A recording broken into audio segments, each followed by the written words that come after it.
Geliat pembangunan Ibu Kota Nusantara, IKN, semakin menarik perhatian investor dari seluruh penjuru dunia.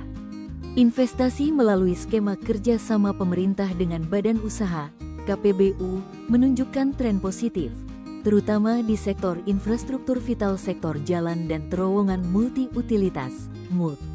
Kepala Otorita IKN Basuki Hadimuljono mengungkapkan, hingga saat ini komitmen investasi asing mencapai 55 triliun rupiah. Angka ini merupakan bagian dari indikasi total nilai investasi yang mencapai 71,8 triliun rupiah, usar Basuki. Menurut Basuki, investor asing menyambut positif skema KPBU yang ditawarkan Otorita IKN. Tak hanya investor China dan Malaysia, investor Indonesia pun ikut dalam skema KPBU ini. Saat ini sedang dalam proses penyusunan studi kelayakan, feasibility study, dan evaluasi dokumen. Angka fantastis ini menunjukkan kepercayaan investor asing terhadap potensi IKN sebagai pusat pertumbuhan ekonomi baru. Hunian jadi primadona. Sektor hunian menjadi primadona yang menarik minat investor dari berbagai negara, termasuk Amerika Serikat, Turkiye, Spanyol, dan Brunei Darussalam. Indikasi nilai investasi hanya untuk sektor hunian ini sudah mencapai sekitar 63,3 triliun rupiah.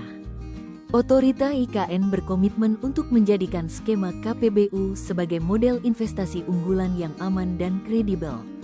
Berbagai proses investasi diarahkan agar berjalan lebih ringkas dan efisien, namun tetap menjunjung tinggi prinsip transparansi dan akuntabilitas. Basuki menambahkan bahwa prinsip kehati-hatian tetap dijaga, sementara hambatan birokratis yang tidak perlu diminimalkan melalui koordinasi lintas kementerian dan lembaga.